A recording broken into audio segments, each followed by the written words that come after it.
this again.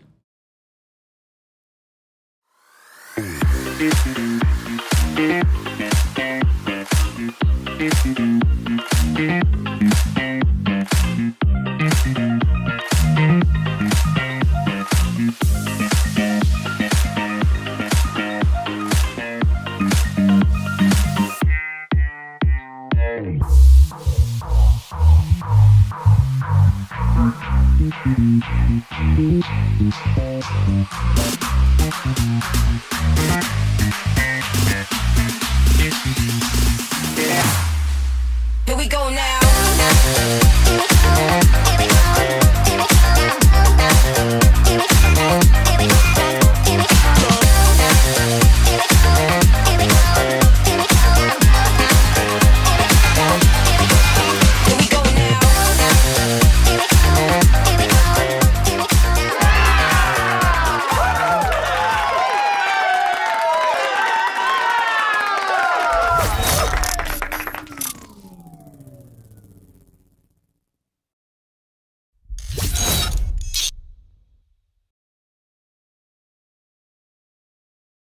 Here we go now. Here we go now. Here we go. What is this, honey?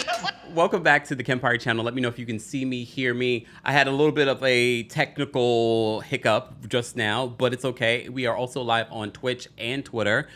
We just went live on Twitch. Shout out to Twitter. I was talking to Twitter for a second there. Look, I thought I had everything set up, and if you saw, I had posted our Real Housewives of Atlanta rewatch for season 6 days ago. So I thought everything was set up properly, but you know, Mercury still has a shadow period, right, Nicki Minaj, of the retrograde. So here we are. Shout out to all of you for being here. I appreciate you being here for our rewatch party. Hold on, let me go to this one. This is what I really wanted to set up. There we go. This is the one that we wanted to use, right? All right, for our rewind, rewatch, recap party here on the Kempire YouTube channel. We're live on Facebook, Twitch, and Twitter. Shout out to the person that just gave us a dislike. Why? If you look, this is not for you. Not everything on social media is going to be for you. If you don't like what you're watching, go somewhere else. But I appreciate you watching.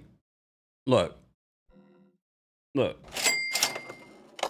I just find it so weird. We haven't even started yet. Are you a hater? Just hate watching? Keep watching. Okay, I'm gonna give you a lot more to hate about. Okay. But so guys, I rewatched the first 4 episodes of season 6 of the Real Housewives of Atlanta. It's so interesting to kind of go back and watch these women that are currently on the show or are currently still very much in the universe of Real Housewives of Atlanta. Okay. Okay, before we even get into that, let me know where you're watching from. Samantha's watching from London. What's going on? Shout out to our King's Guard. Shout out to our channel members. Shout out to our subscribers. It is a subscribers only live chat. Happy Monday.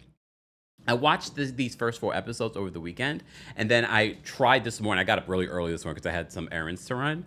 And then this morning, since I was up early, I said, okay, let me see if I can rewatch, because I don't want to.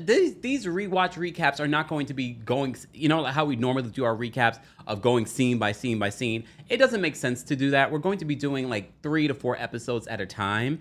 It would be too much. We would be here for hours. But of course, if there's elements from each episode that you want us to point out, feel free to chime in the live chat or when I drop the call-in link. Because there are different elements that are the same throughout episodes 1 to 4 that we will talk about. All right, watching from the OC, Janessa's watching. Arnika is watching from Los Angeles. What's going on? Watching. The Mellow Reacts is watching from Austin, Texas.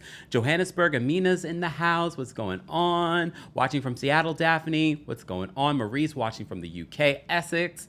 Chicago's in the building. What's going on? And Watson, Perfectly Blended, is watching from Miami.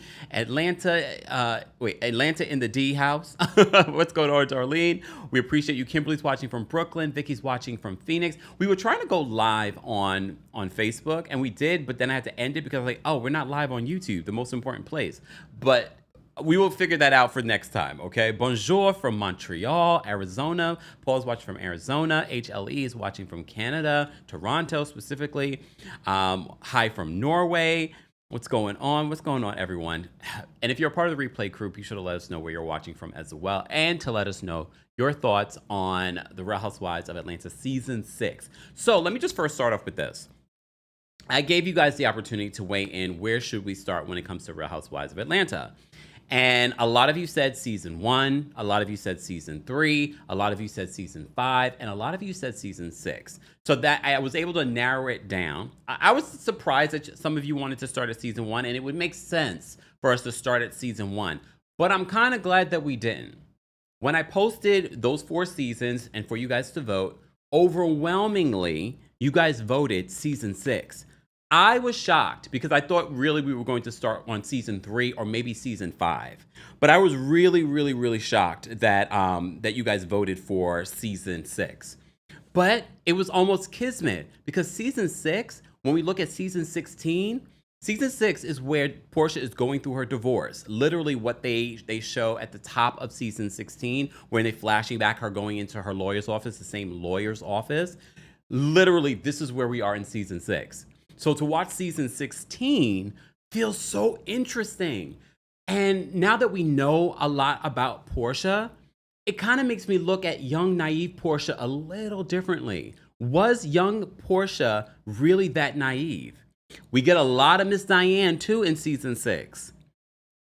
Was Porsha really that naive? Because I will tell you, those first 4 episodes, I don't think Cordell was innocent. Please understand, because he was... I don't know, how much older was Cordell than Porsha? Because Porsha definitely gives you very young, even though she was like 27 at the time. Well, no, she was 30 something at the time. So her energy gave very youthful and young. But Cordell, you know, he just seemed older. What was the age difference between Cordell and Porsha at the time? I know I could have Googled this, but I just thought of it right now. Okay? Pillow Talk is the season 6. This is probably why you guys chose that. Yep, the same lawyer. She used the same lawyer from season 6 in season 16 for her divorce. Okay? Yeah, she wasn't young. She was 33. Well, no, 30. She was 30 something. She was like her early 30s. Okay? Raven says old Porsha is still naive. No, she's not. I'm telling you guys, I don't know if young Porsha was that naive. Keith says he's 10 years older than Porsha. So he definitely was, 40-something years old at the time. I don't think he was innocent. I don't think he was completely innocent. I definitely think he wanted to have Porsha on his arm. I don't know if it was to dispel the gay rumors, but remember in that season, the very first few episodes, she seems like she's trying to fight for that relationship. However, it is interesting seeing her go from episode 1 to episode 4, how it switches up really quickly when she realizes that Cordell does not want to be with her anymore. But the way that Cordell, but this is why I don't think Porsha's innocent. I'm jumping all around, but this is my recap, okay? Here's the thing. Porsha makes it seem as if she didn't see the divorce was coming, but she randomly asked him, like, are you going to divorce me?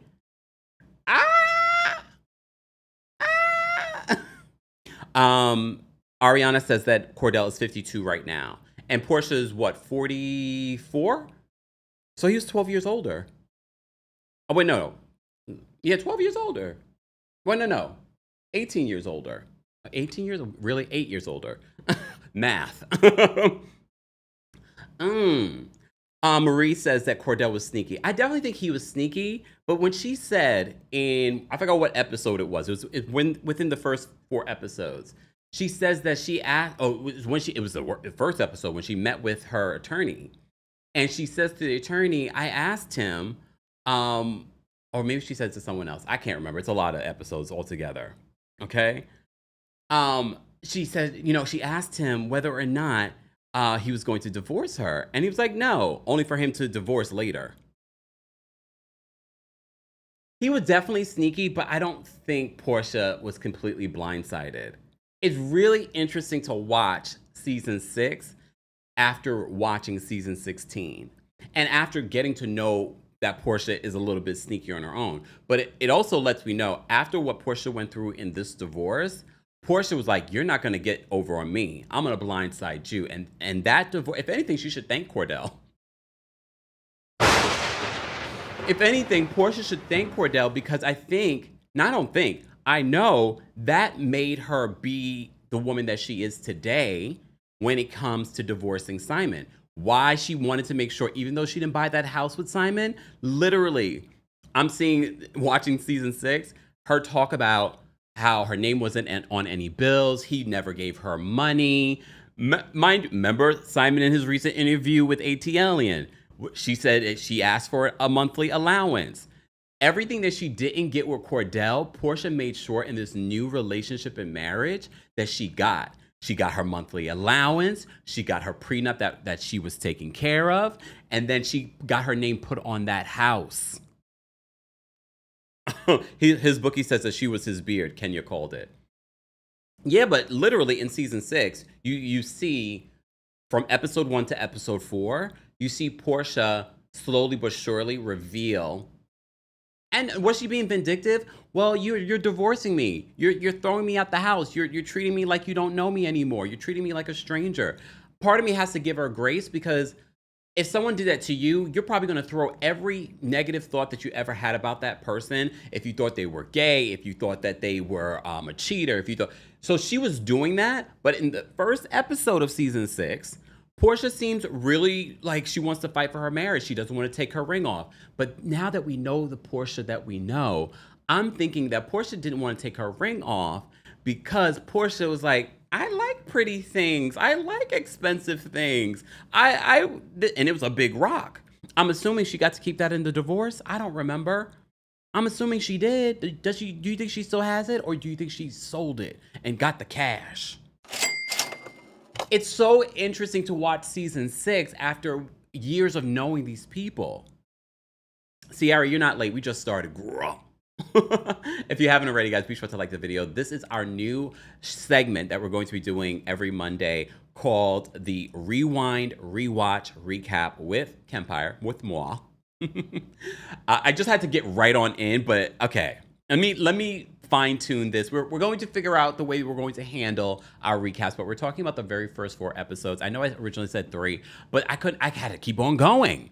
I probably could have watched the first 8 episodes, but I said, no, let's break this up, okay? I don't want to talk about season 6 for 3 months like we normally would with these other shows, but we will probably talk about it for the next month or so. So stay with me, stay tuned. Even if you watch ahead, feel free so you can, stay abreast of what we're talking about. After this season, we're going to jump into Real Housewives of New York's older seasons, too, okay? Thank you, Teresa. Teresa says, I love this new segment, Kempire. Thank you, guys. A lot of you said that you wanted this. So this is part of us answering the request of our community, okay? Speaking of our community, the Kempire After Dark live experience is coming to Washington, D.C. next. The villain era is coming to Washington, D.C. at the Pearl Street, D.C. Location, so make sure you get your tickets today. Meet and greets are available for that show. If you want to see another side of what we talk about where there are no holds bar, okay? I'm going to be talking about everything and everyone. In DC, you will have the first exclusive drop of some tea that I haven't even told some of the people that I know, close and dear to me. I haven't told anyone. I'm waiting till I get to DC to drop this information, okay? It's a first ever, and it's only happening at the DC show. So go get your tickets today if you haven't gotten your tickets. Then our last show of the summer will be here in New York City, September 12th at the Green Room 42. That show will have a live stream option. So that means I'll talk about the exclusive information that I'm going to drop in DC in September, because maybe there'll be more information. I don't know. Okay, so go get your tickets for that. There was a live stream for that show. So anyone from anywhere around the world can watch it, and you'll have that live stream for 1 week. But you have to buy your tickets before the show. Don't think on September 13th, I'm going to buy the ticket for the show. No, you have to be able to buy it before the show, and then you'll be able to keep that. And if you're coming to the show, look, I understand. If you're not strapped for $1, I understand the economy, the administration, our country's in shambles. I understand. But if you can, I know for me, like I just saw Purpose on Broadway. If I had a live stream option to that, for me to rewatch that, it was like Sinners too. Like you had to go back and watch it. You might want to be able to go back and watch it, because if you're there in person, you probably want to kind of go back and be like, What happened? What was said? What was the tea that was dropped? So go get your tickets today for the Kempire After Dark, the Villain Era. We only got 2 more cities, at least for this year. At least for now, okay? For the summer. We have 2 more cities, Washington, D.C., August 22nd, and then New York City, September 12th. Taria Faison will be opening up for me in D.C., and the Brooke Ashley will be opening up for me in New York City yet again. Again, ticket information will be available in the description. All right, so before we even get in, shout out to everyone watching on Twitch. I see our Twitch community. Hey, Nelson. Hey, Mama Ali. Hey, Danielle. Hey, Tanya. Hey, Angel. Everyone's loving watching over there. I meant to stream on this other platform so that you guys could see me in fully 4K, but you guys still say I look great over there. All right. Hey, Raya says, still here for Kemp's pop culture commentary anyway. We will have to, I think, when we're watching season 6, we'll see what's happening in pop culture at that time, because I feel like that's just going to come up regardless. But it is really interesting watching these women that we've known for so long and going back and watching. So stay tuned. Stay tuned. Hold on. Let me take a sip. Oh, Lord. Not martial law, Funky says. Oh, Lord. All right. Let me get to... I don't have notes. I have just little reminders. But I do want to talk about the taglines. Taglines from season... Where is it? Hold on, y'all. There we go. The taglines from season 6 of the Real Housewives of Atlanta. Because I think that's important to talk about, don't you think? The taglines, if they were good, how we would rate them. Paula says, "I got you all over Kempire." Thank you, I appreciate that. All right, let me just remind you of the taglines. I will say this: watching season 6, I'm always reminded, and I always give Nene her credit. I don't care what anyone says. Everyone wants to be like, Kempire, you hate Nene. No, I always give Nene her credit. Watching Nene in season 6, remember this is after the new normal has been canceled. And so she's back from Hollywood. She's sort of like in that space where everything was kind of going up, up, up, up for her. And then this is where things start to kind of get a little fuzzy for her. And I think that's where her personality started to change, but not in season 6. Season 6, she's still fun, but she's back in Atlanta. She loves Atlanta, but she wants to be in LA because she's like, I'm supposed to be a big time actress now. I'm on Glee. I'm doing The New Normal. The New Normal wasn't a bad show. I remember watching. It wasn't a bad show. I just don't think people were ready for it, if we're going to be honest. Okay. Thank you so much, Rita. Rita just gifted 5 memberships to our YouTube community. Thank you, Rita. Rita's always so generous. Everyone say thank you to Rita. Ashley, you got a membership. Singer DST, you got a membership. Bravo Rex got a membership. Natty Girl got a membership. Thank you so much, Rita. We appreciate you. All right, let's get to the taglines, and let me know, replay crew, let me know as well, those of you watching on Twitch and Twitter, let me know how you'd rate these taglines in 2025. Over how many years ago? How would you rate them today, these taglines? Let's start with Nene Leakes. Nene's tagline from season 6 was, "Success is in my DNA. When one door closes, another one opens." So you heard what I explained in regards to what was going on in Nene's life. So this was sort of like, okay, the new normal has been canceled, but now I'm back. I'm back where I'm the queen. All right. So success is in my DNA. When one door closes, another one opens. I thought this was good. And I don't know if back in the day when this first happened, would I have been like, yes, this is great. I don't know if I would have been like that either. This is not bad. Out of 10, how would you guys rate it? I would probably give it, I keep thinking 7, so I'm going to give it a 7. I'm going to give it a 7. Yeah, no, I kind of like it though. Success is in my DNA. When one door closes, another one opens. I'm going to give it an 8. There we go. I'm going to give it an 8. How are you guys rating it? Oh, 10, 10, 10, 8. All right, 9. Oh, Sunflower says 9. I always say it along with her. Success is in my DNA. When one door closes, another one opens. All right. Thank you so much. RD Van, thank you so much for gifting 5 memberships. The V Life got a membership. His Bookie got a membership. Superstar 7 got a membership. Thank you guys so much for that. That's really generous of you guys. I appreciate it. I love how it just, the impact of giving inspires more giving. Thank you. We appreciate that. And be sure to check out, if the new members, check out all the little cool things that come with being a member, including the emojis, but also some of the videos maybe that you haven't seen that are only members. Okay. So that was Nene. So be sure to let me know how you guys would rate that. Candy's tagline from season 6. Music may be my passion, but family is forever.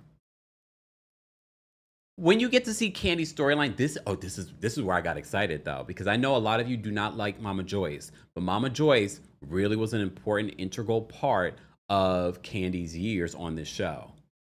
And this is when she's just like, I heard on the word on the streets.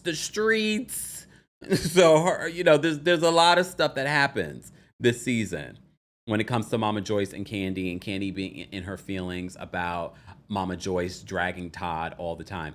It's so funny though when you look back, because all of y'all dragged Todd back then. I probably did too. I don't remember. But a lot of people drag Todd. But now when you look at how long they've been together, this is season 6, y'all. It's now we're going on season 17. And remember, there have been long pauses in between. Okay? Oh, y'all get that, nah, in regard. This is not a great tagline for Kandi. Music may be my passion, but family is forever. A lot of what's going on in Kandi's life in season 6 will be about she's engaged to Todd, the mama drama issues. Riley, we get to see a scene with Riley. I don't remember what episode. It might have been like episode 3 or episode 4. I can't remember. Where Riley talks about her relationship with Todd because Mama Joyce alludes that Riley doesn't like Todd. Riley is very, you see this on Next Gen NYC too. She's very direct with when she has something to say, but she's also a little dry. She's dry like Kandi in a lot of ways. But it's also really interesting. It was always them for such a long time because in season 6, Kandi did not give birth to Ace yet. He's not even a sparkle in her eye at this particular point. So that's interesting. We will get back to that.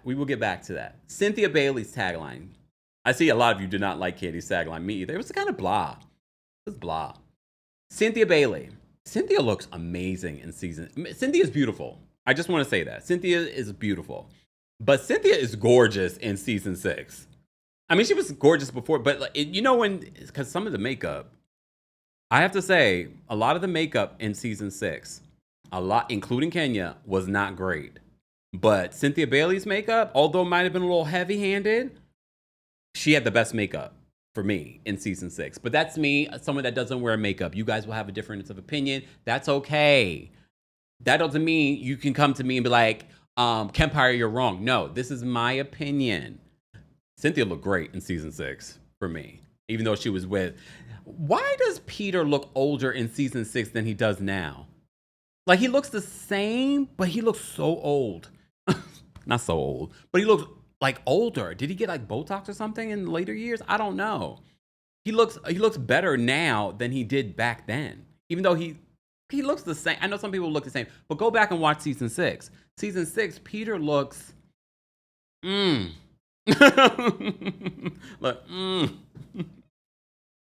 But okay.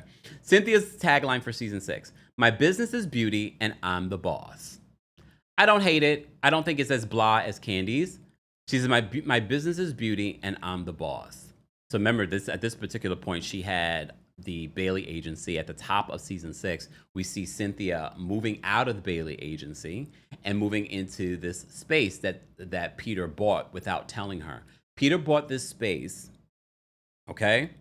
Damn, Bella says it's called stress, Kempire. But is he less stressful in the later years?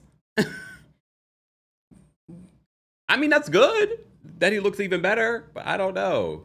Maybe he was stressed back then. So, yeah, so Peter, he had bought that space without telling Cynthia. Fast forward to 2025, where he calls Cynthia deceitful for not, and she was, come on, for not telling him about what went down at the wedding with the sister and the mother hiding the marriage certificate. But when you look at this, 6 months he bought this space, and he bought the space with their money. It wasn't just his money. He bought the space with her money as well and didn't tell her for 6 months. So she had to let go of this Bailey agency space so she can move it over to utilize this other space. Peter's been having bad business moves for forever. Someone on social media, I don't remember what they said exactly, but there's one Peter stan on X, because the way that they were able to come up with a delusional saying that he is a successful business person. He's going to jail. Well, no, he's in jail now. He's in federal prison for fraud. All of his business locations are now closed. I was so like, what? But this is why you can't argue with people on social media. Okay? You can't argue with people because people are delusional. I wish I had the tweet in front of me because I was like, wait a minute, what? But okay.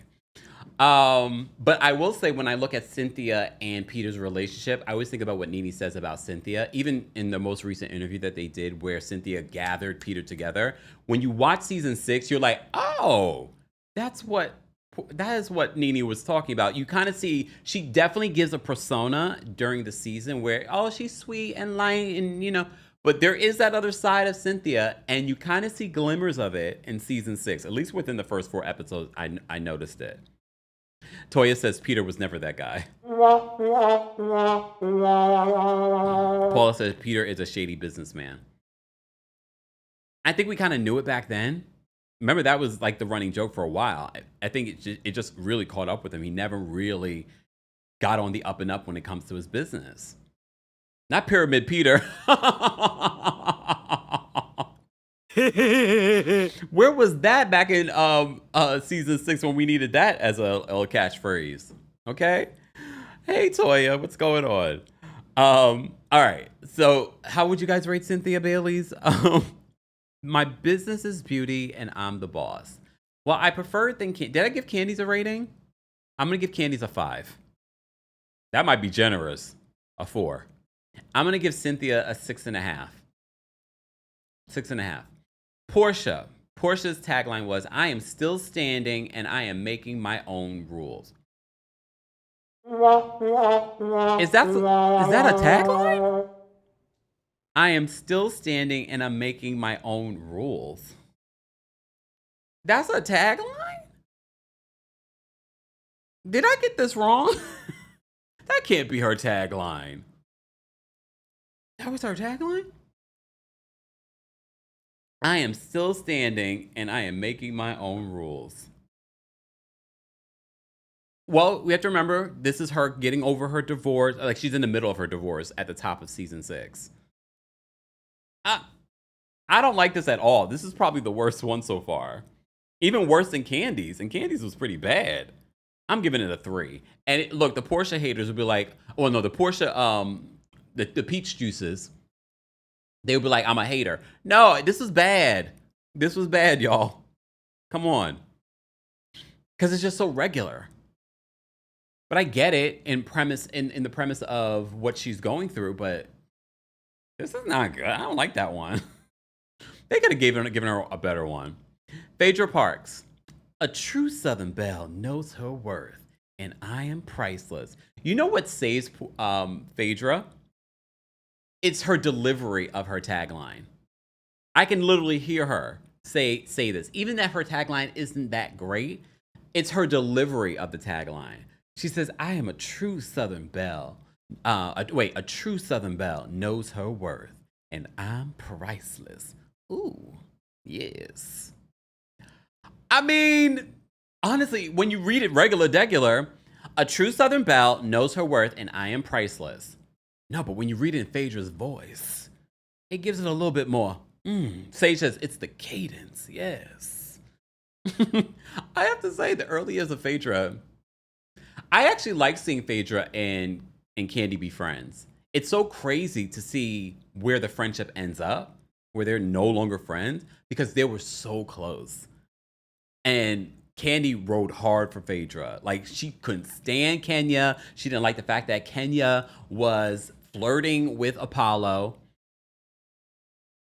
I remember those years where I don't know where they ended up finding a friendship where today that they're actually friends. But wait till we get to Kenya. Okay. So how would you guys rate Phaedra's tagline? All right. Tagline 9, Phaedra 2, CYs. Well, no, I have to say, no. We have to unpack Phaedra from season 6. Deshae says, I love Kemp's Phaedra voice. Ooh, yes. I love it. I love it because I can hear her say this. Kenya's tagline. So there was only what, 2, 4. Oh no, there were 6 housewives this season. Season 6. Okay? So Kenya's tagline. People may think they have me figured out, but I am always the wild card. I don't mind this. But I will say this. Because I couldn't remember like how I felt about Kenya in the early years. Okay? I appreciate what Kenya's offered the show. So remember, in season 6, it's Kenya and Porsha's second season. Season 5 is where we had Walter, only for Dr. Simone confirming what was a couple of months ago, or more than a couple of months ago on Watch What Happens Live, that that Walter was actually allegedly, I'm going to still allegedly, was paid by Kenya to be on the show. Well, at the top of the season, Nene and Kenya are not seeing it for each other because Nene invited Walter to her wedding. You remember they had a wedding special because remember Nene got divorced from may he rest in peace, Greg, and then they got married and there was a whole special for it. Well, all of that happened right before season 6. So they flash back and they show Walter at the wedding. Nene wanted to make excuses for why she invited Walter. However, Nene invited Walter because she was being messy. Can we just say that? I don't know how you felt back when season 6 was airing, but she was being messy. Because why would you invite Walter? Who cares about Walter? Lavender says Dr. Simone's still a hater. I don't know if she was hating in that moment, though. Right? Because isn't he related to Cecil's family? I forgot what the relation is. All right? Oh, all Sans says that her tagline, Kenya's tagline, is still relevant today. Tiara says that Kenya's tagline didn't really match her storyline, whatever it was this. Whatever that was this season, struggle bus. Well, no. Well, I guess we'll have to see by the end of season 6. So, how would you guys rate Kenya's tagline from 1 to 10? People may think they have me figured out, but I am always the wild card. Cecil's nephew. Thank you so much, the V Life. I couldn't remember what the relation was. Here's the thing. The tagline actually fits because watching episodes 1 through 4 of season 6, I was like, oh, Kenya comes across a little nutty.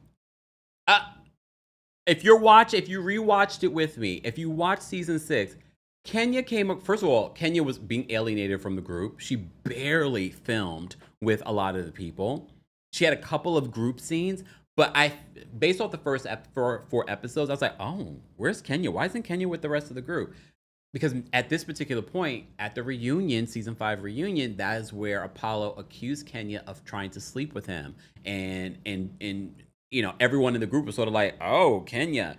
And we get to see some of the text messages in, I think, episode 3 or 4, where Kandi gets to read the text messages from Kenya to Apollo. And Kandi was like, this text message where you're like referring to as babe, that's inappropriate to be sending to a married man. And a lot of you would say that is inappropriate.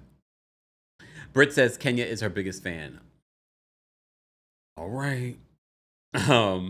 Perfectly Blended says that Kenya's tagline also fits season 16. Also in season 6, Kenya's being evicted. She wins, because remember Kenya? But the reason why I say that Kenya, and I know I feel like I'm jumping around, but all of it's tied together. But we can start with Kenya.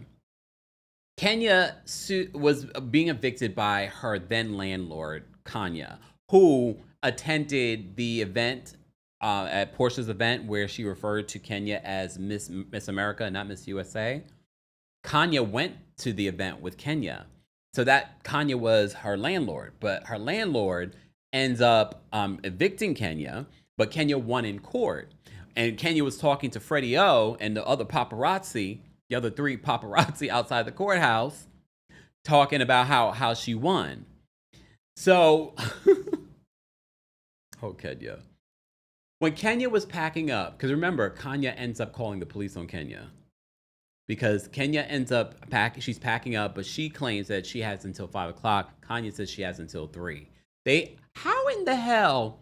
I mean, I guess you can get 911 phone calls, but the fact that production got the 911 phone call that Kenya made, trying to get Kenya out the house. I was like, okay, production.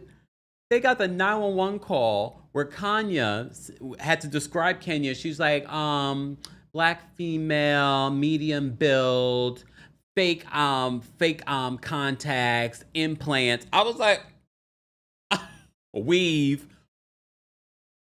Damn, Kanya. So I don't know if Kenya had it right, but let me just tell you this. When Kenya was packing up and she found Kanye's wedding dress, and she decided she was going to put that wedding dress on and twerk on up and down that house. First of all, she was twerking when she first got there. Brandon was there. Remember Shay, her cousin, the only one with sense when they were packing up. She was there. I always think to myself, like, what happened to her aunt? Whatever happened to her cousin? We don't really see them in the later years, okay? But I'm telling you, Screw wasn't all there with Kenya. She kept on referring, she had that big line from the previous year. What was it? Because she said it so damn much in season 6. Let me think. What was it? Oh my gosh, she kept on saying it, and then Nene said, you need to come up with a new line. This is a new year. Come up with a new line. You guys will remember. I can't think of it right now. So I'm just like, but she's like she's twerking on I'm twerking on the piano. I'm twerking on and I'm looking, I'm like, what's wrong with Kenya? Look. Oh, thank you. B Spencer says she tried to kick me out, but I'm still. Screw was, but that's what probably made Kenya like TV gold, made production want her on the show, because her aunt did not pass. No, her aunt's still alive and well. Look, Gone with the Wind. Why could I forget that? She kept on saying, I'm gone with the wind, fabulous. I'm like, okay, all right. So what else? Okay, so the biggest issue in the first 4 episodes of season 6 when it comes to Real Housewives of Atlanta, for those that are just joining us, we are revisiting these older seasons. If you're part of the replay crew, be sure to spread the word that we're doing this. We're watching season 6. You still have time to catch up. Some of you probably just watched it. Some of you probably remember all the details. So the main storyline for Kenya in these first 4 episodes is this. She was being evicted. This is where we get the white refrigerator comment, because she was evicted from the house that she had. Well, she wasn't evicted. Technically, she won that case. She decided to move out. Because you already know Team Toro, but like, she wasn't evicted. Calm down, y'all. She ends up moving out, okay? She ends up moving out regardless. The other storyline, when it comes to her and the rest of the group, she felt like the group didn't check on her with everything she was going on with her. She had a couple of scenes in season 6 with Nene, which I thought was interesting. Not a lot with anyone else in the group, because, I mean, rightfully so. Her and Phaedra had the falling out over the booty video, okay? And because of the whole Apollo. What was Apollo doing in LA anyway? Doing business? Look, business? So one of the tweets I posted over the weekend, because I was watching this, was, exactly did... And mind you, this was more of a rhetorical question, but everyone answered it. But I didn't say it was a rhetorical question, because I kind of knew, or I had my suspicions as to why Phaedra ends up marrying Apollo. A lot of people have speculated it was because she got pregnant by accident. Some people speculate, she wanted, even though Apollo had nothing going on for him. Because in season 6, Apollo's not working. Apollo is fixing up the house. Apollo's not working. They got 2 babies in season 6. They got the president and they got the prince. All right, adorable. It's so crazy when you see they're all grown up now. They went to China. That's the one thing about Phaedra. Her and those kids, that will always be a sweet spot for a lot of us watching Real Housewives of Atlanta. So they went to China. Natim says running a Ponzi scheme in LA. Because I'm thinking, like, what are you doing in LA without Phaedra? He said he was there doing business. Only, fast forward, probably was it season 7? Fast forward, he's going to jail. So, okay, I guess we could revisit this. I'm not going to delve into it. But when I look at their relationship in these early years, first of all, I'm sort of like, What did Phaedra see in this man? A well-educated woman. I mean, we do know the Angela Stanton of it all, but those are allegations. But we also find out this man was doing criminal activity. People speculate whether or not Phaedra knew anything. Phaedra has not been charged with anything. She's not served time. All of that is done and over with. Some people speculate. Okay, I'm not going to get into speculation. Come to the DC show and we can speculate all we want. Okay, in person. All right, but I kind of look at and people on Twitter were answering my question over the weekend saying, "Oh, she wanted him because he was light skinned and good looking," and I mean maybe it's all of that, or maybe it was something a little bit more sordid. The Angela Stanton PDF on Amazon of it all. Who got it? Look, send it to me so I can reread it. I remember the interview that Angela Stanton did. I will say this. When you listen to what Angela Stanton had to say, this former friend of the couple, Phaedra and Apollo, a lot of what she says makes more sense than what we watch on Real Housewives of Atlanta. What we watch on Real Housewives of Atlanta, you're like, what is this? Especially when you watch it now, you're like, what? Huh? But then when you hear Angela Stanton give context, you're like, oh, well, that might make a little bit more sense. I'm not saying that it's true, but I'm just like, that make a little, But okay, I don't know. I still do not know what Phaedra may have seen besides being demonetized. And I don't mean demon, I mean, fill in the blanks, okay? Lord. Clever Lady says, wasn't Phaedra involved in his shady dealings? She has never been proven to be involved. Those were allegations made by a former associate. We have to cover ourselves legally, all right? And she's never faced charges. Maybe Apollo took that charge for them. I don't know. But okay. But when you look at their relationship, it's kind of weird because throughout the first 4 episodes of season 6, you see sort of like the up and down of the relationship. You see where he's trying to fix things around the house. She's trying to deal with a newborn and a toddler running around the house. The house is under construction. She wants things a certain way. He wants it one way. And she's like, she doesn't like that. But she's calling the shots because she's probably paying the bills. This is also while she's in school, mortuary school. Yes, come on, y'all. I want to refresh your brain on what's going on in season 6.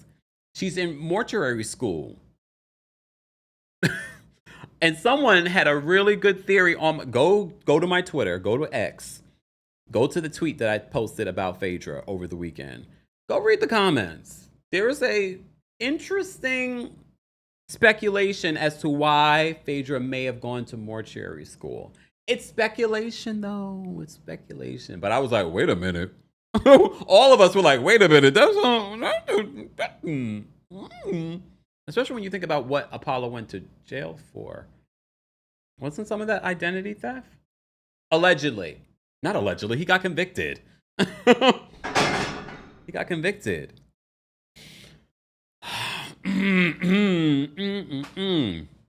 Okay. Teresa says, my girl Phaedra is multifaceted and extremely successful. Yeah. Hence why we're sort of like, Apollo? You can't be that.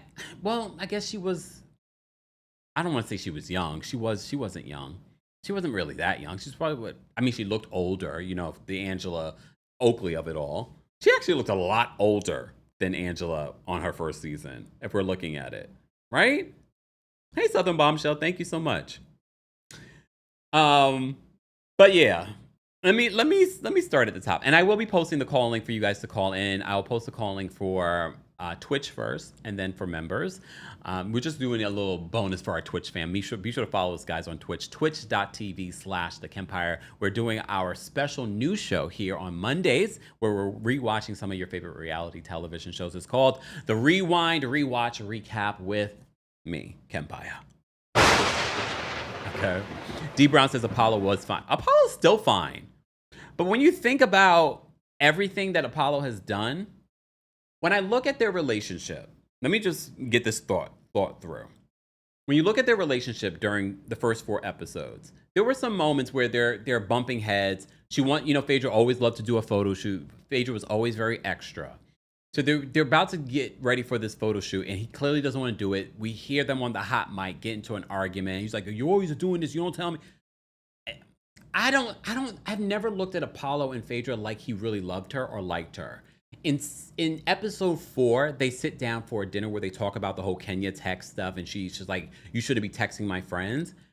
Before they even get to the Kenya conversation, you see Apollo like with this fake like grin on his face, like, "Hey, you don't have any time for me." It felt so performative. It felt so fake. I don't know. Foxy says Apollo's still a player. Yeah, literally, his current wife has accused him. Well, not just accused him. We've seen it on the ring cam. Him cheating. I just thought, when you think about this man went to jail. Okay, he went to jail. Not once. No, prison. Went to prison twice. In a span of how many years? And Watson says Apollo's response was disgusting. In regards to the Kenya stuff, when he was saying that Kenya wanted to sleep with him, and he's like, she didn't necessarily say it, but you know when you can get the vibe. Do you think anything ever happened? I know later on, Apollo backtracked on the things that he accused Kenya of. So Kenya said, I was vindicated in regards to that. Naomi says 2 Scorpios should not be together. Excuse me? Both my parents are Scorpios. And they're no longer together. I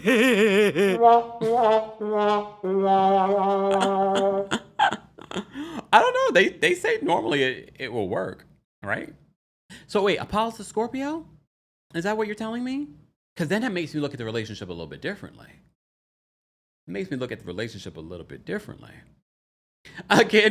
Candace says, not the ring cam. Candace, go do me a favor and go to YouTube. I mean, you're on YouTube, and search the video that I did where I even show you the ring cam, I believe, and I walk you through it. Okay. All right. Let me move on. Let me start. I don't want to go through episode by episode, but I just want to kind of give you a synopsis just in case I forget something. So in episode 1, it's called Bye Bye with the Wind. Okay. Porsha is going through her divorce. This is where she meets up with her divorce attorney, okay? And so she's going through her divorce from Cordell Stewart. This is where, in episode 1, everything is good with Porsha in her head. That everything, like she thinks that possibly she could hash things out with Cordell. She still has hope, at least in episode 1. But by episode 4, she's calling him basically... Basically, that's what she's saying about Cordell. Like, Miss Diane, if y'all thought she was vocal this past season of Real Housewives of Atlanta, she was very vocal in season 6. She was hollering, okay? She was hollering, talking about how because remember, Porsha had a miscarriage with Cordell. So when she was in the hospital, apparently Cordell didn't go.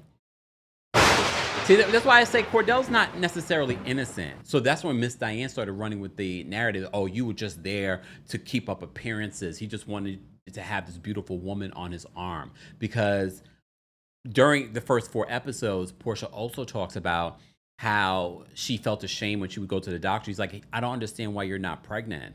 But she says she was too embarrassed to tell the doctor, like, well, he's not sleeping with me. He was not. So she's alluding in the first 4 episodes that Cordell was gay. Because remember, there were the rumors about Cordell. Was Cordell the one with the park incident? That was, right? Called it, said that big bubble butt. Paul says that Cordell was so stank. But I'm telling you, I don't think Cordell was innocent. Please understand, I'm not saying that Cordell was innocent. But I kind of look at Porsha a little bit differently now that we've gotten to know Porsha and how Porsha moves. But I also think what happened with Cordell shaped who Porsha is today. Why you look at her divorce from Simon and why Simon was like, I was blindsided.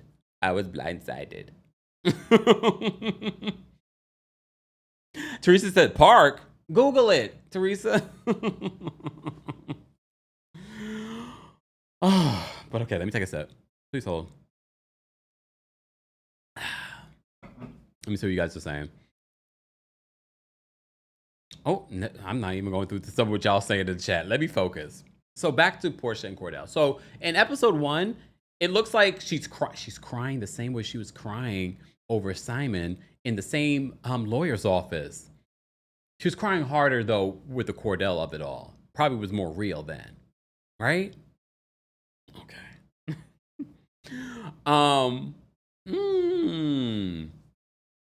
Wait, I'm getting distracted by y'all comments in the comment section. Nateem says that Cordell did give DL vibes. Laughing out loud joke. Were you really joking? Based off of what Porsha says about him in the episode 2 and 3 and 4, she basically, okay, so there was a conversation. Okay, let me take my time. This is why I feel like I'm all over the place, because there's so much that happens, okay? Hold on. Wait, Caesar says, I remember Funky didn't even reporting on that park incident, and didn't Cordell send pictures? I don't know. Allegedly. Okay? I don't know. Okay. A couple of things. So there's a scene. I don't remember what episode it's in, but it's in the first 4 episodes, okay? Maybe the 3rd episode. Kandi goes over Porsha's house. Kandi talks about how Porsha, she's partied with Porsha. And I'm thinking to myself, is this when she kissed Porsha in the club? Or Porsha kissed Kandi in the club? And remember, that came up during the reunion, this past reunion of Real Housewives of Atlanta season 16. Because she was talking about hanging out with Porsha after her, split from Cordell. I was like, is this when they hooked up? I guess that would make sense, because when does things turn south? Is it next season, season 7? Singer says that Cordell wanted Porsha to be a Stepford wife.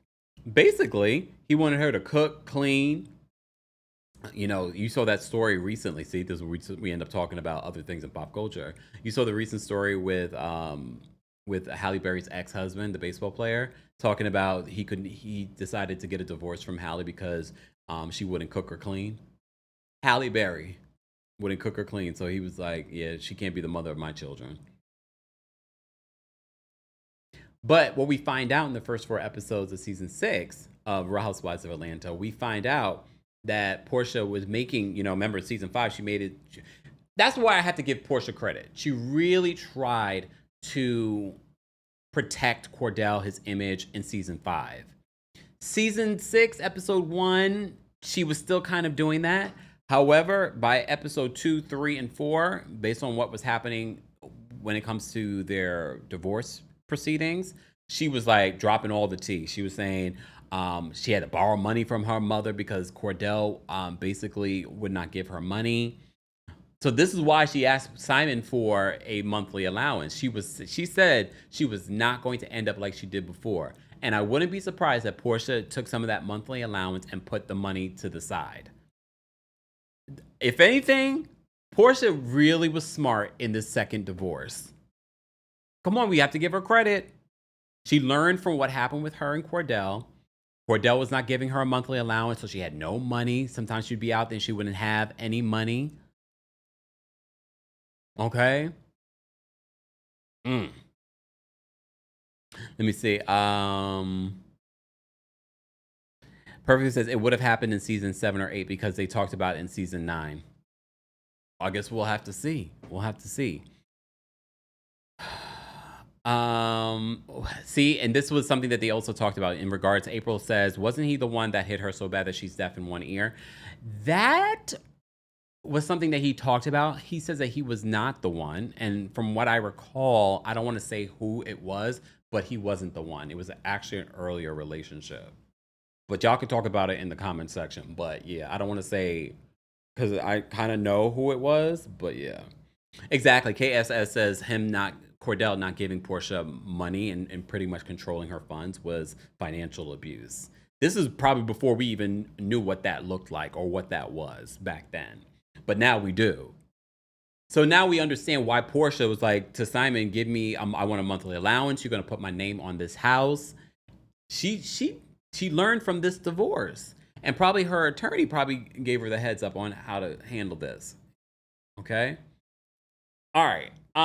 What else happened in episode 1 that I wanted to talk about? Oh, so one of the big parties that happens in episode 1 is Cynthia's big opening of the Bailey agency at the new location, because what we do see is her moving out of the old location. I mentioned to you before that Peter bought this new space with her money and didn't tell her for 6 months. But she still stood by her man. She still stood by her man. So this is where you get to see the first group scene, and everyone sees Kenya for the first time in a while. I have to say, the first 4 episodes, Kenya really is alienated from the rest of the group. And it's probably based off of everything that happened. I mean, not probably. It's based off of everything that happened in season 5, and her apparently flirting with Apollo. But Apollo was flirting back, I think, in my head. We also get to see when Cynthia's moving out of the Old Bailey studio space. Remember Carlton? Carlton was on, what was it, Love is Blind? Talking about he wanted to be with a woman. Remember that? Carlton, go back. He was a part of the Bailey agency. Exactly. And the team says the Bailey agency party became about Nene and Kenya. That's where they ended up having an argument.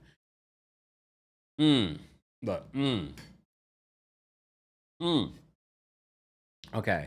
What else did I want to talk about in episode 1 before? Just because I feel like a lot of the themes are intertwined in the first 4 episodes, I don't want to dwell too much on like the nitty gritty of each episode.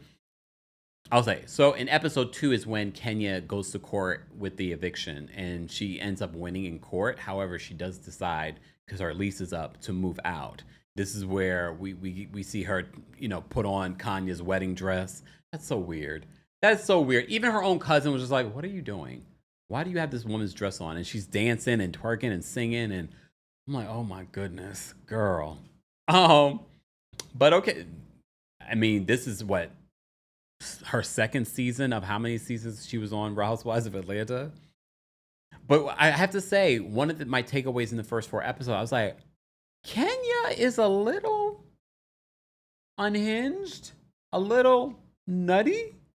And I think I always thought that in those early seasons, but it's really interesting to see Kenya from those years versus Kenya in maybe like the last couple of years. But then when you see what Kenya did on season 16, you're like, well, maybe it was always there. Look, maybe it was always there. And she just learned how to navigate it a little bit differently in the later years. Okay.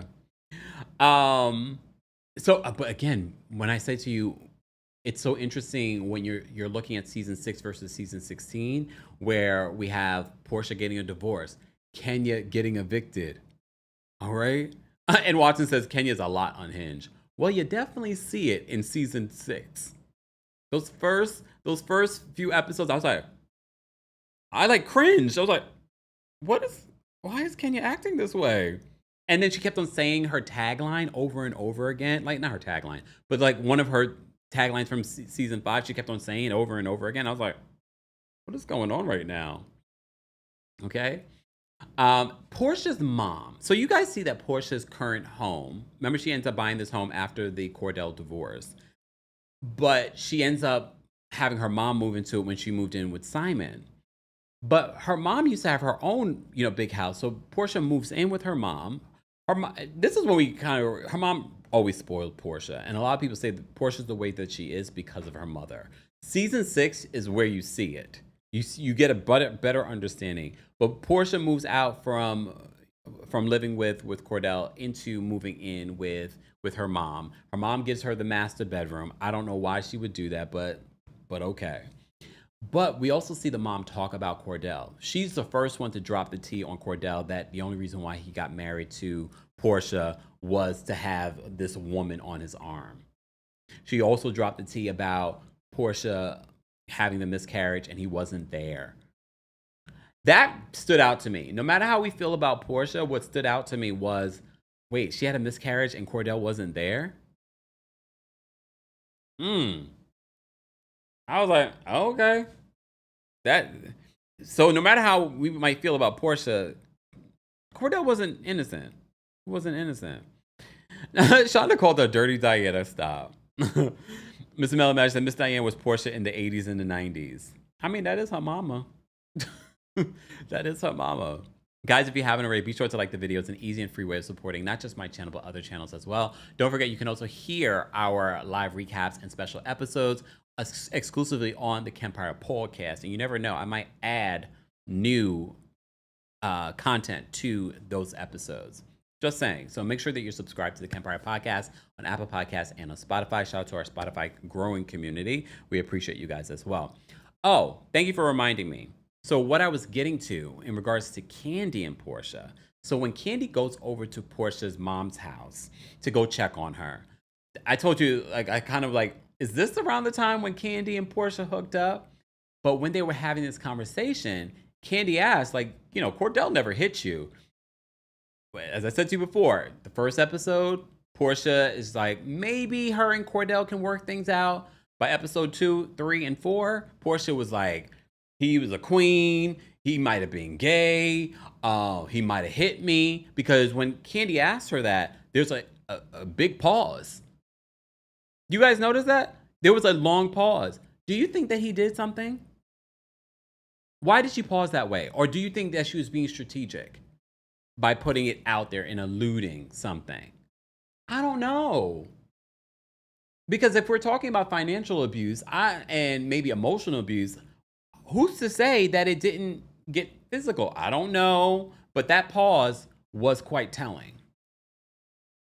Just saying. I'm not saying that people can't be strategic in regards to that, but the pause was like,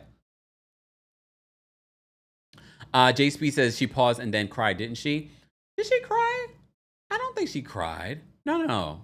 She didn't cry. She didn't cry about that. If she did end up crying, but it wasn't immediate because I remember they made a little bit of a joke about it. You know, like he may have shook me a little bit or something like that. But yeah.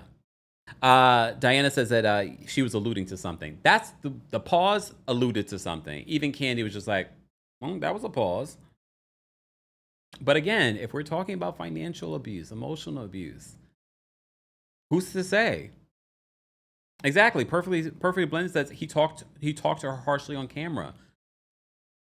When they were flashing back in season 6, I'm like, he wasn't very likable. He did seem like, it wouldn't shock me. I think he treated Porsha like his child. Is that why Porsha ended up with Simon? She wanted someone that didn't talk, you know, he didn't have like bass in his voice. You know what I mean?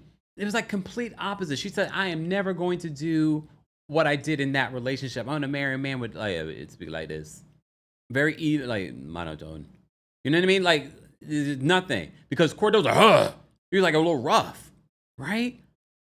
Do you guys think that he did in regards to like the physical accusation with that pause? Oh, Shonda says Porsha paused so she wouldn't get sued by Cordell.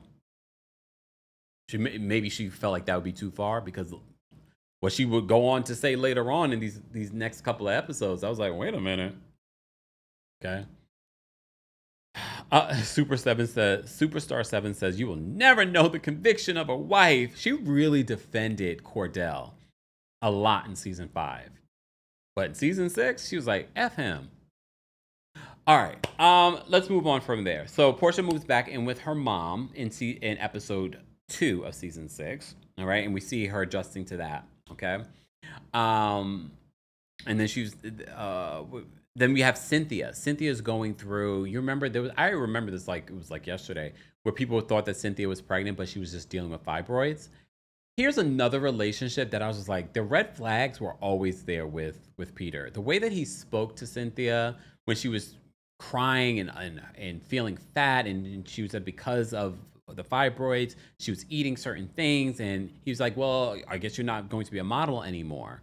And I'm thinking to myself, like, just the way that he responded to her physical health at the time, Peter was never a nice guy either. Peter might have been worse than any of the other husbands that we've seen on this show. Is he worse than Ralph? Look, I don't know if he's worse than Ralph. Look, I don't know if he's worse than Ralph. But the way that he handled the fibroid conversation, I was just like, I got so many icks watching it. I was like, what is going on right now? Why is he reacting this way? Why is he not being more sensitive? Because she's talking about her fibroids, about what the blogs are saying, that she looks pregnant. She's talking about, he's like, well, you need to work out. He's like, when I work out, it, triggers my, what did she say? I forgot what it is. The iron deficiency. So she was just like, and it triggers that. So she gets really emotional because he's not being sensitive. That's the one thing about Peter. He's never been sensitive. K Baby says Peter body shamed her. Mind you, she's been a model her entire life, but this is the one time in her life where it's just like she couldn't control it in regards to what the fibroids were doing to her stomach. She says she's been dealing with fibroids for a long time, but this was the first time that it affected her stomach this way. So what we do find out, I think it's maybe in episode 3, or no, maybe it's episode 2, that she goes to the doctor and the doctor gives her a recommendation to go in for surgery. But there was the possibility, anemia. Thank you so much, Mama Ellie. She thought that she would have to get a hysterectomy. And when she talked about this with Peter, he was so insensitive, not realizing how traumatic a hysterectomy is to a woman's body and what that means. Not even just what it means to the body, but what it means to the mind in regards to like, oh, I can no longer have children kind of thing. Toya says Jamaican men are not sensitive. Well, Caribbean men are not sensitive. Oh, that's not far from the truth. Jazz says that those fibroids flared up because of Peter and that stress. Because we also have to keep in mind, I think she downplayed it. I told you at the top of season 6, Cynthia talked about having to move out of the Bailey agency location because Peter bought this other location with her money. So I'm sure that did not help. Didn't help. We also get to see, I think it's in episode 4 or episode 3, that we get to see Cynthia's daughter, Noelle.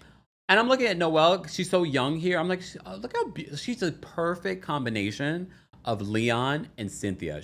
Gorgeous. Gorgeous. So she's talking about having a boyfriend. This is important to note because the boyfriend situation comes up later when it comes to an issue between Nene and Cynthia. So you remember that? So that ends up coming up later. I think I'm pretty sure this season. But I have to look. We can get into. I never am going to critique someone on how they parent their child unless they're being abusive. Everyone's going to have different stance on when their child can date or have a boyfriend or girlfriend. That's not for me to judge or to say when that's possible. So that does come up later when it comes to an issue with Nene and Cynthia. But in the top of season 6, Nene and Cynthia are tight. I actually like seeing their friendship. It really is, when you look back and you're seeing the friendship between Cynthia and Nene and Kandi and Phaedra, it was like, oh, I didn't mind it because they seemed genuine. That's the difference, because they were genuine friendships, not just what we see now where people are just in alliances and they're not hanging out outside of the show. No, Kandi and Phaedra were hanging out outside the show. Like, they were close. Nene and Cynthia, they talked about it recently in recent interviews. They were super close, so close that Peter was annoyed every time Cynthia would be on the phone with Nene. So Nene comes over after Cynthia has her surgery to check on her. She's like, come on, girl, we're going to Neiman Marcus. So like it's actually, and that's what a lot of people keep asking, what do you think needs to happen on these reality shows? You need reality. You need real friends, not people that are just brought together to film. And sometimes real friendships can be sparked because remember, Nene and Cynthia didn't know each other before the show. They were brought together and they hung out beforehand and they developed a real friendship.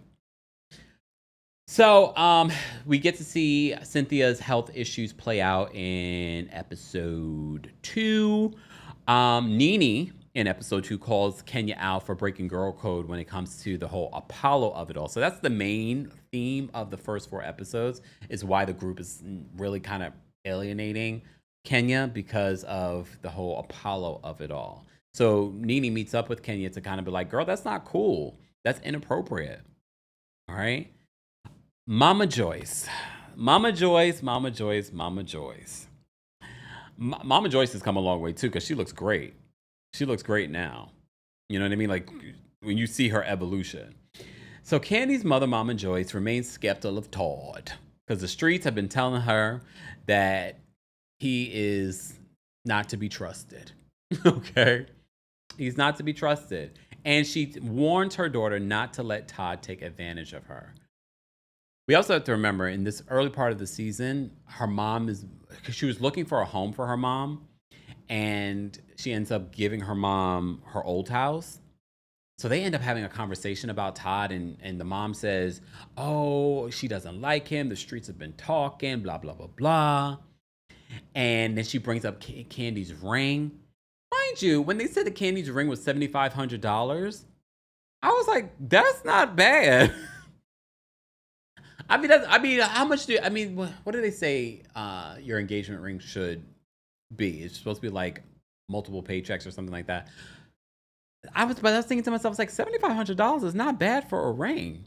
And when you look at the ring, it wasn't a bad ring. So Kandi's just like, I'm not about all of these things. And then her mom was like, you should be with like I forgot what profession she mentioned. And she was like, Todd makes more than all those people.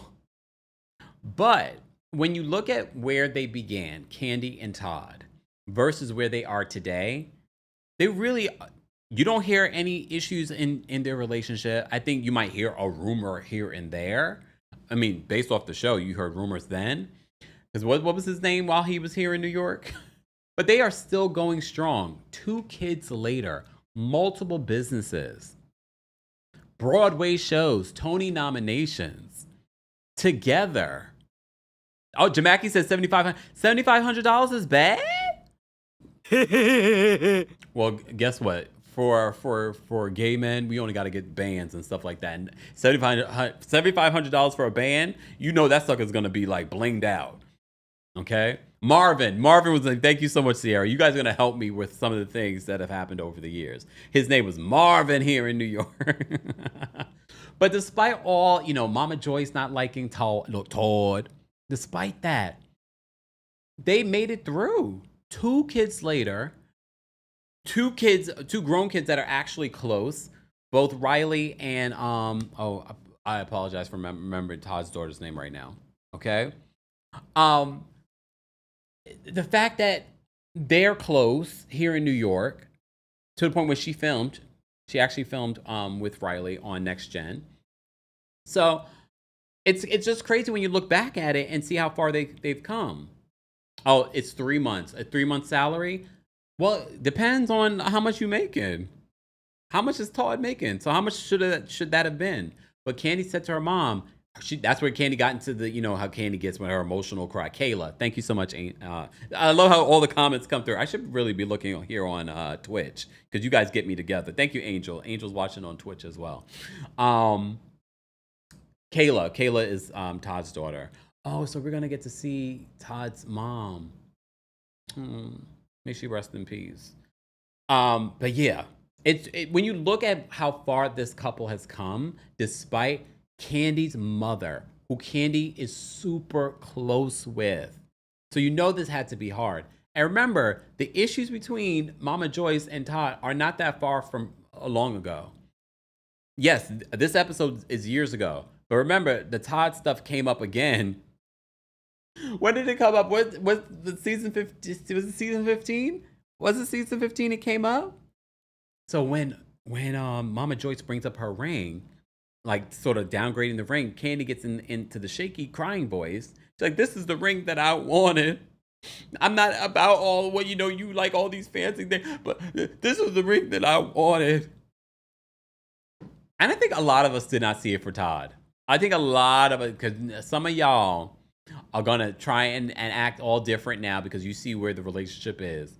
I don't remember how I felt about Todd. I think I still was giving him the side eye, like, because even Don Juan in one of these episodes, like episode 3 or something like that, Don Juan was like, we are a little concerned. We are a little concerned that if you marry Todd, if we're gonna get a paycheck. I don't think he meant it like that. I think Don Juan was concerned that maybe things would change with Todd coming, especially because Todd wasn't just coming in and getting married to Kandi. He was coming in and doing business with Kandi. You know what I mean? So,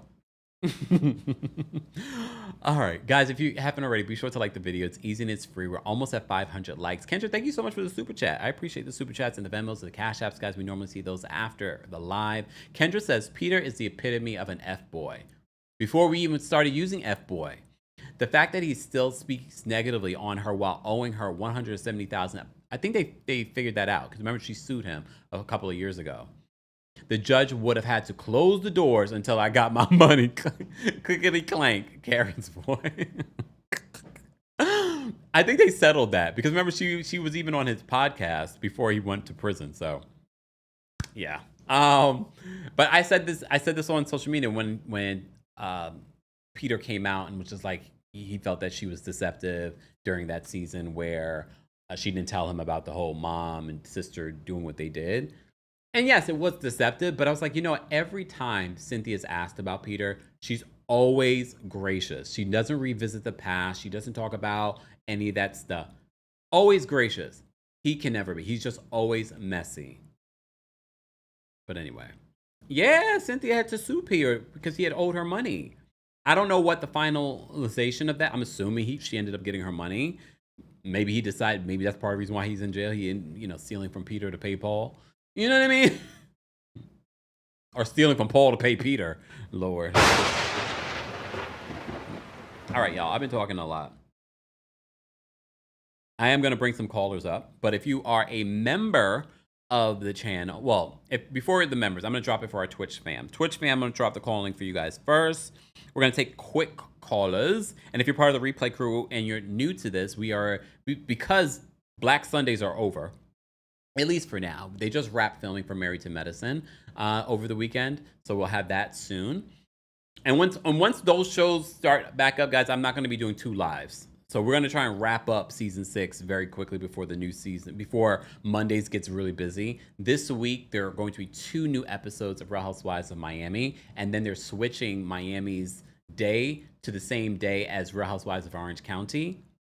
I don't know if they're doing that to get the ratings to do better for Real Housewives Miami. They should have did that. Remember, I suggested that a few weeks ago when we were seeing the failing ratings of Miami. Just saying. So what we will end up probably doing, I'm not going to do 2 separate recaps come Friday. No, there ain't no way. Especially because how Real Housewives of Orange County ain't that great. So what we will do, we will combine them on Fridays. We'll do our recaps on Fridays when it comes to Real Housewives of Miami. However, this week we will do a recap for Real Housewives of Miami. The first episode that's going to air this week, and then the second episode we'll talk about during our Real Housewives of Orange County recap. Yeah, Married to Medicine just wrapped up their season, so I'm sure we're going to get that. What's today? August? Probably like October, November. We'll probably get the new season of Married to Medicine. I don't know. We'll see what that season looks like. I think we can kind of already predict what it's going to look like. All right. So I dropped the call-in link for our Twitch fam. So if you want to call in and share your quick thoughts. Oh, I froze. Please hold. Mercury retrograde is still getting me, Nicki Minaj. It's still getting me. Still getting me. It's still getting me. Oh, whoa. Hold on. There we go. Oh, Lord.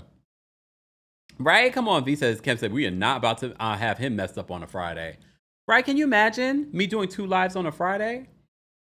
I mean, technically, I could have enjoyed my Mondays off, but I said, okay, a lot of people were suggesting that we do like a revisit of some old shows because remember, we didn't start recapping Real Housewives until like during the pandemic. So there are so many years of like, well, what would we say about this particular season now in 2025? So that's exactly what the Rewind, Rewatch, Recap is about. And I'm loving it so far. What about you? And Replay Crew, be sure to let us know your thoughts as well. All right. Yes, and Salt Lake City's coming out soon too, right, Keith? So why am I adding more work on my shoulders? And I'm trying not to recap too much reality television anymore. I want to stay in my pop culture bag. Okay. Speaking of pop culture, guys, don't forget the Kempire After Dark, the villain era, is coming to Washington D.C. on August 22nd. If you haven't got your tickets already, what are you waiting on? Let's sell out this show together. If you want me to come back to D.C., we got to sell out shows, people. Come on. Go get your tickets today if you haven't gotten your tickets already. Meet and greets are available for that show as well. And then our last show of the summer will be in New York City, September 12th. The New York City has meet and greets, but we also have a live stream option as well. So you can watch us from around the world. Get your tickets today for the Kempire After Dark Villain Era. I just saw an astrological reading. They just said Taurus and a bunch of other signs too, like a couple of other signs. But they said Taurus's villain era is going to continue to the end of the year. I thought I was going to end it at the New York show, but then I got the okay. No, the villain era continues until the end of 2025. Ow. Sorry to y'all. There were some other signs too. I think they also said Leo, and I have a Leo moon. So I'm extra villainy then to the end of the year. Sorry, not sorry. All right, and I love it. I met a young lady at the Atlanta show, and she says the villain era really inspired her villain era as well. I love what she had to say about it. I was like, I'm so glad that my villain era is inspiring y'all. Fantastic. Picky P says it's the fixed signs. Well, here we go. So what is that? Aquarius too? All right, we're in our villain era. Apparently, Martha's Vineyard was popping this weekend. Y'all had a lot of things going on over there. Funky says, when does Inmate Shaw come out? Probably early next year, y'all. I don't think they've, it just keeps moving up. So probably early next year. I think right now it's still late next year, but you never know. All right. What else did I want to talk about from these first 4 episodes before we get into callers? Let's move on to, let me see. Okay. So in episode 3, we had Cynthia had her surgery. Peter was sitting there looking real worried. Kandi has a conversation with Riley because her mom in the previous episode makes it seem that Riley doesn't like Todd. And Riley basically says like, we're still kind of getting to know each other, but no, I don't have an issue with him. That's what I do like about Riley is that she doesn't say a lot and she can be a little, she kind of moves like Kandi in a lot of ways. But when she says something, she means it. And she's like, no. And she said, if grandma can't get on board, we might just not have to see her that often. I was like, oh, okay, Riley. Okay. Cynthia has her fibroid surgery. This is where you start to see people come and visit Cynthia in episode 3. After her fibroid surgery, Porsha contemplates the aftermath of her divorce. This is where Cordell packs up her stuff. I don't think Cordell packed anything. I think he had the movers pack her stuff up and ship it to her mama's house. But she makes a very big deal about it. And she's just like, he done packed up my stuff. Look at my reception dress from our wedding. He just threw it in this box. I mean, Cordell is not innocent, y'all, at all. No matter how you feel. Oh, Riley's a Leo too, so she's in her villain era too. Oh, that's so interesting that she's a Leo. What's Ace and Blaze? What are their signs? Because I know Todd's a Leo, Kandi's a Taurus. I do see a lot of Taurus-Leo combinations. So it's interesting that her daughter's a Leo. Okay? I wonder what Kandi's birth chart looks like. So we get to see that. Porsha describes her divorce as feeling like a death in the family, confides that every trip to her attorney feels like I'm driving to a funeral. At one particular point, Porsha meets with that therapist that we've seen on so many different reality shows, that black therapist. But I have to say, every time she speaks, she speaks a lot of truth.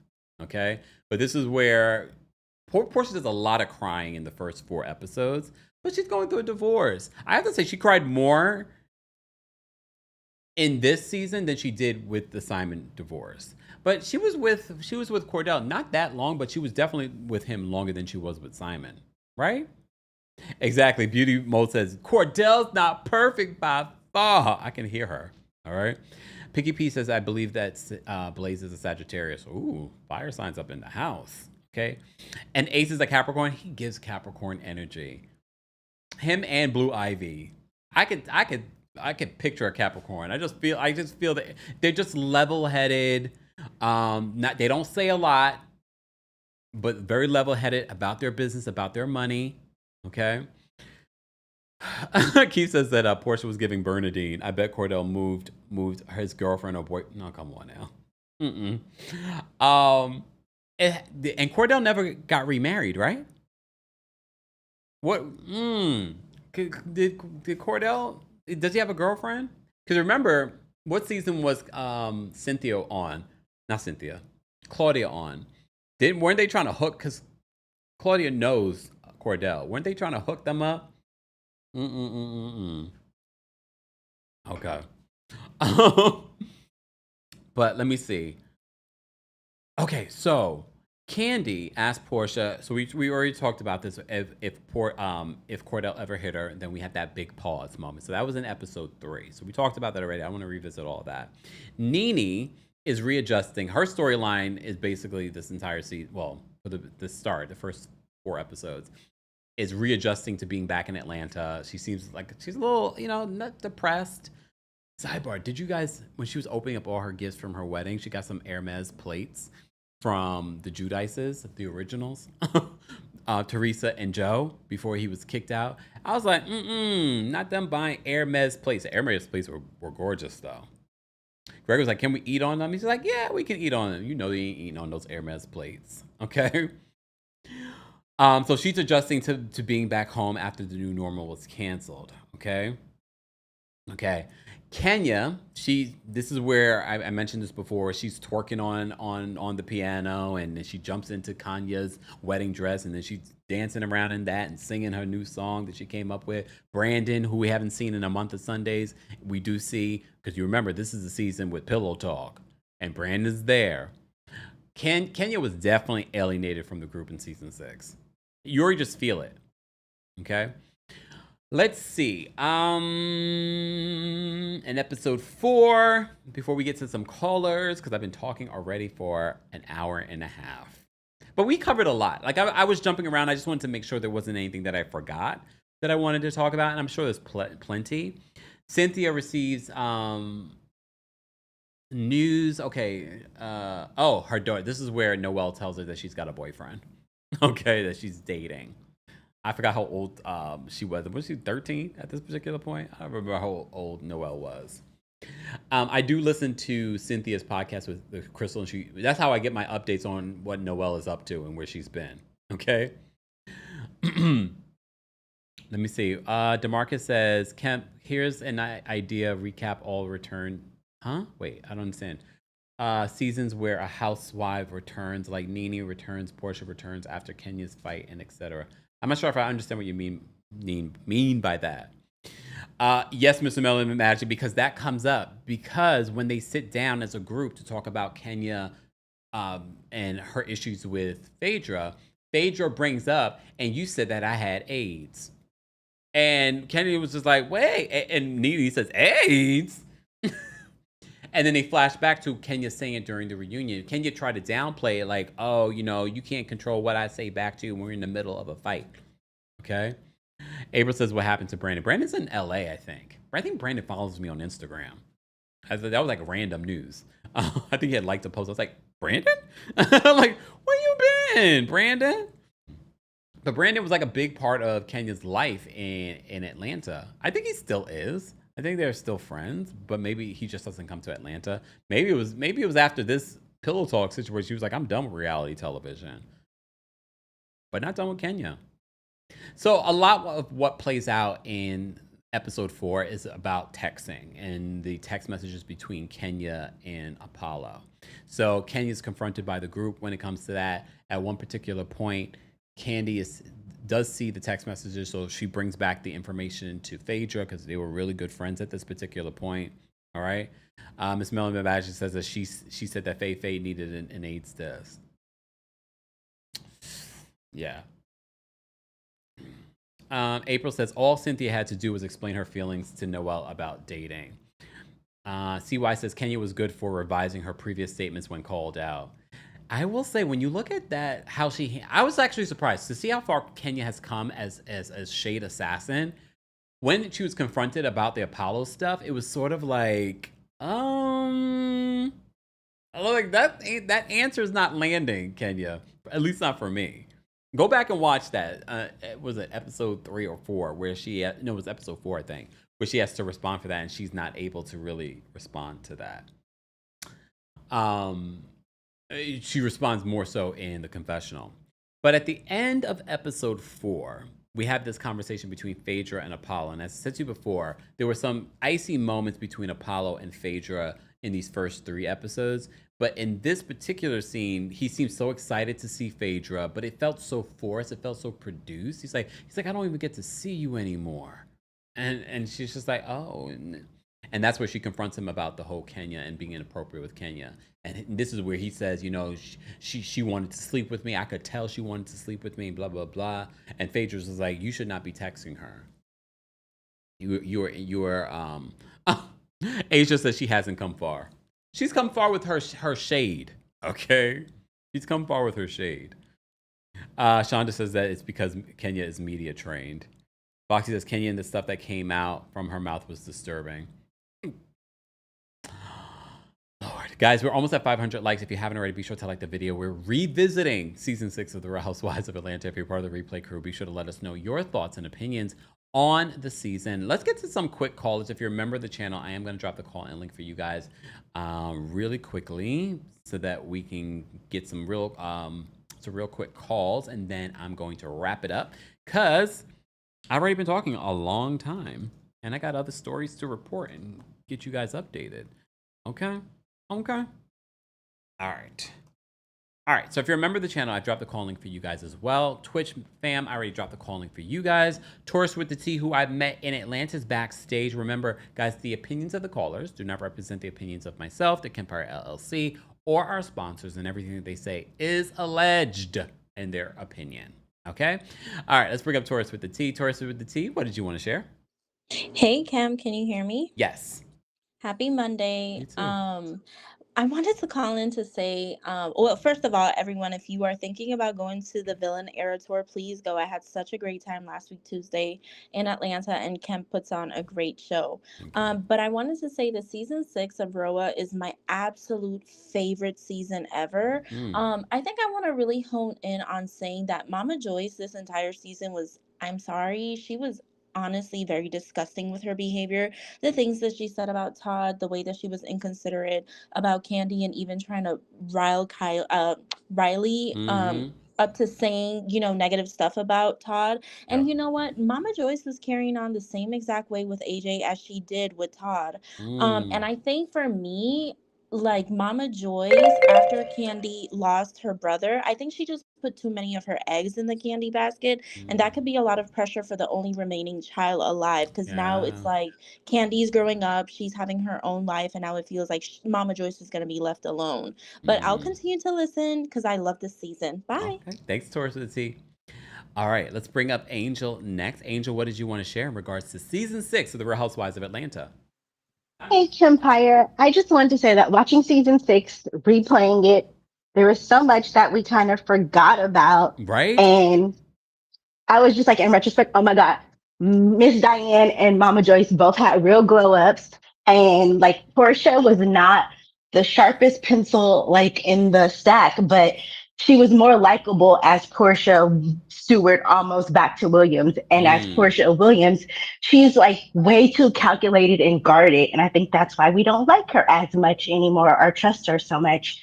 And then I really liked seeing back how when Nene wasn't so petty and hating Kandi and they had a good relationship. So I liked that little flashback. That was really good for me. So I will continue to rewind with you guys and watch and recap on the chat. Thanks, Kim. Thank you, Angel. Take care. Bye. Bye. All right. Why are we singing this song in the chat, y'all? Rashida got bangs. That Rashida and Kirk story with the family, the kids, that's gone left. All right. Paula, we're going to bring up next. Paula, sorry, not Paula. Oh, wait, no, yeah, Paula. Hold on. Hey, Paula, what's going on? Hey, how are you? I'm well. How are you? I'm good. I'm definitely going to try to, but do the live stream. I was telling somebody in the chat, I'm going to do your live stream for New York. Okay. So I'm excited for that one. So thank you. The only thing I want to say is I'm going to keep up with you all. So I didn't get to see this one, but going forward, I'm going to catch them. But listening to your recap of it, it reminded me, because I'm a person that started from the beginning with the show. So I've seen them all for however many years it's been on until I stopped watching. what I want to say on this one is Nene, she brought the blonde. One thing I can tell you is she brought the blonde hair Mhm. and she did it. And she looks so good with it. Now everybody's got blonde hair. Porsha, I was very glad to see that she did grow out of whatever she had with Cordell because good, bad, or indifferent, she survived. She got stronger for it, and I like the new Portia for that part of it. Now, could she be a better person? Yeah.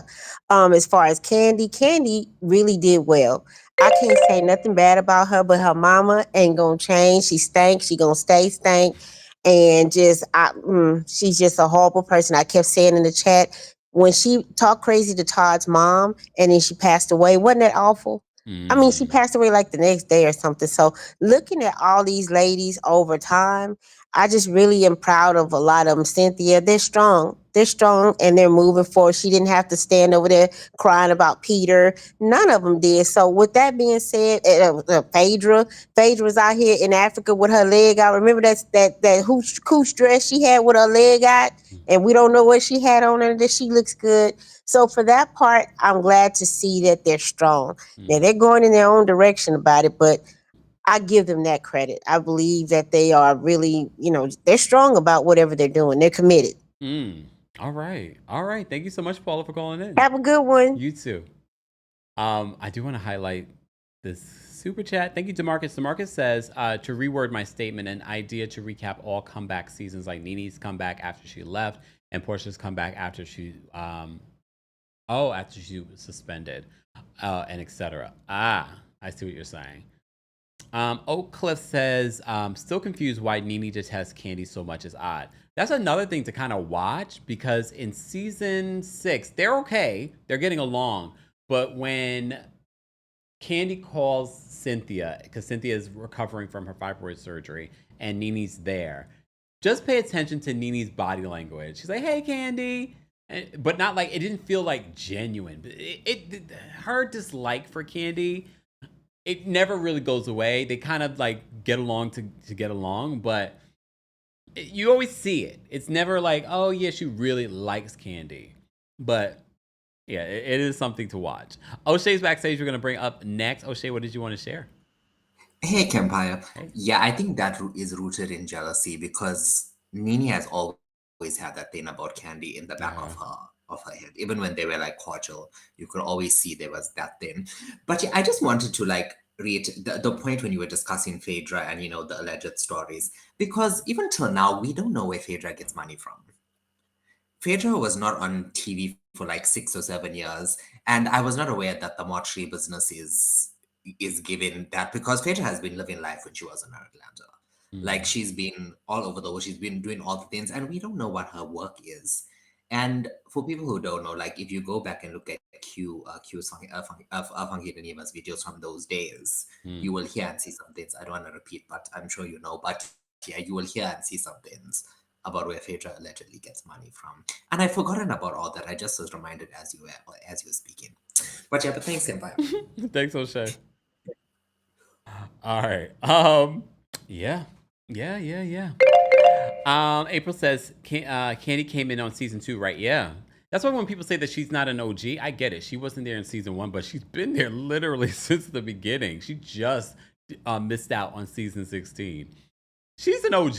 I get it. If you want to get technical, she wasn't part of the original cast, but she's been there the longest besides the OGs. But yeah. El Michelle says, oh, baby, the mortuary business pays. But it's not her business. It's not her business. Unless she has a partnership with that guy, I don't think that she does. I think she does business with him, but it's not her business. But yeah, anyway, who knows? But here's the thing. Here's the bigger question. A lot of these housewives, y'all should be like, how do they make their money? Because there's a lot of them, you're like, at least with Phaedra, I could be like, well, she's an attorney. She still has a law office. She was just representing one of those reality TV stars.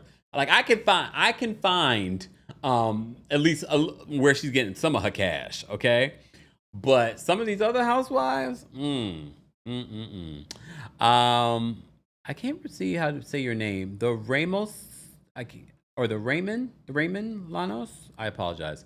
Says Kempire, did you watch the Kandi interview with Todd Chrisley? No, but I saw the clips and I won't be watching. I tell you, there's a lot of stuff with Kandi that I don't agree with. Her opinions and stances. I'm not. No, I'm not, and I won't be. Okay, but yeah, and I won't be. All right, let me bring up next DJ. What's going on, Dewan? Hey, what's up? How you doing? I'm well. How are you? That was so fast. I wasn't expecting that. I really do. So, are you gonna recap 6? Correct? Yes. Okay, fantastic. Yeah, that was the best season by far. Obviously because it had pillow talk, which is crazy to think that Nene was setting records back then. I think when you look at the stats, it said 2 million people were like watching that live. I can't fathom to think 2 million people tuned into one episode. Yeah. Today. I mean, obviously, I think Beverly Hills came close to that a couple of seasons ago, but the drama was so good. So I'll definitely be tuning in. I can't wait to follow up on that. And I'm glad you picked this up in the downtime because I'm like, what the hell am I going to do between Atlanta and Potomac? Like, it's nothing going on. And do you do Love and Marriage, Huntsville? No. Okay, no problem. And I agree with you too with Kandi. She be doing. Yeah, I'm like, really, Kandi? All the black people that support you, and you gonna sit up there with him? Like, come on. But that's her friend. I get it, and do that behind closed doors. Thank you. Thanks, Dewan. Yeah, I could go on a whole rant, and maybe I will when we get to Washington D.C. But yeah, there's a few things. You meant the liking of the Diddy post that what was it? Kim Porter's best friend posted, and both her and Tiny and Shamia liked that post. All right, Tanya's backstage. Tanya, what did you want to share in regards to season 6, our rewatch of season 6 for the Real Housewives of Atlanta? Hey, good afternoon, everyone. Hey. Yes, thank you. May the villain era continue to the beginning of next year because it's been kind of great. I mean, right? It's set in stone. But with that said, thank you for doing this rewatch. It's just like it reminds me of us going back to the future, knowing what we know now. And watching, you're like, oh, don't do that. Oh no, don't go with him. Don't be with, it's like, oh, I mean, it's a great rewatch. Thank you for doing this. I did my homework. I rewatched it. And I was like, I forgot how bad Cordell was to Porsha and Peter. And someone I was asking in the chat, like, did he report himself? Yes. And someone's like, yes, he finally. Finally. My God. Thank goodness. That took enough time, but it is what it is. Yeah. But yes, thank you for doing this. And also to all the kids going back to school now. Hallelujah. I mean, this summer was rough with these aggressive little kids. I will say that again. But it was great spending so much time, with the kids. But yes, they're going back to school. Go learn, get that knowledge. The New York kids don't go back until after Labor Day. Oh, really? Oh, yeah. Mine goes back tomorrow. Oh, out in Alhambra. Yes, I'm like party. I got her clothes ready. I was like, let's pick out your clothes, your snacks, your lunch. We're ready. Let's get this moving. What grade is she in? First. Oh, she's entering first grade. You got a little one. No wonder you're like, time to go back. I know, yes. Little chatterbox, but yeah, thank you so much for doing this. And Tanya. yes, hi to the chats, everyone. I'm switching between YouTube and Twitch, so it's great. Love you all, chat family. Have a good one. Thank you, Tanya. Take care. Bye. Bye. And well, first of all, what do we say for back to school? Congratulations. Well, congratulations to the parents. Because when I went to Atlanta, that was like the first week of school for a lot. Well, some. I think the previous week was also the first week of school happy first week of school for the folks in Atlanta. So I know some of you are going back this week. Chasing Katrina says mine go back tomorrow too in Texas. Lord, I'm glad I don't have kids. Lord, I would have to be thinking about that and this. No, not happening. Shonda says I think Kandi and Ebony was less supporting Diddy and more supporting Kim, given the throuple and beef between Cassie and Kim. Doesn't make it okay either way. Yeah. Look. All right. But anyways, guys, I appreciate everyone calling in. I appreciate everyone engaging in the live chat and being a part of our new show, the Rewind, Rewatch, Recap. Say that 3 times fast. And of course, thank you to everyone watching on Twitch and Twitter. We appreciate you guys. If you're watching the replay of this, I understand you probably didn't know that this was coming, even though the link has been up for days. But it's okay. I know some of you are back at work or back at school. You'll be a part of the rewatch and the replay. Okay, so welcome to the replay or rewatch party. All right, let's continue this conversation in the comment section. Thank you to our Kings Guards. Thank you to our channel members. Thank you to our subscribers. And those of you still watching in the bushes, get subscribed today. You're missing out, okay? And of course, thank you guys for sending in super chats. Wait a second, I think we had a super chat. Please hold. Oh, no, we didn't. We had Paula. Paula, thank you so much for buying your live New York City live stream ticket. We appreciate that as well. Don't forget, guys, the Kempire After Dark, the villain era, is coming to DC in less than 2 weeks now. I'll be there August 22nd. That is a Friday. You have no excuses. You have nothing else going on. And if you're scared to come out on your own, this is the party to come out on your own. Literally, we had so many people that came on their own to the Atlanta show. People do that all the time. Don't be afraid. Get your tickets today. Don't forget the New York City show is September 12th. There's a live stream option, so anyone from around the world can be a part of that show. Ticket information is available in the description. Thank you all for being here. Thank you to everyone watching on Twitch, Twitter, Facebook, and here on YouTube. We appreciate you guys. Replay crew, be sure to let us know your thoughts. Rate those taglines. Let us know what you thought about episode 1 through 4 of season 6 of the Real Housewives of Atlanta. I appreciate you all being here. Thank you guys. Thank you for 500 likes. See you all in the next one. Twitch, stay where you are. I'm going to be there in a little bit. Here we go now.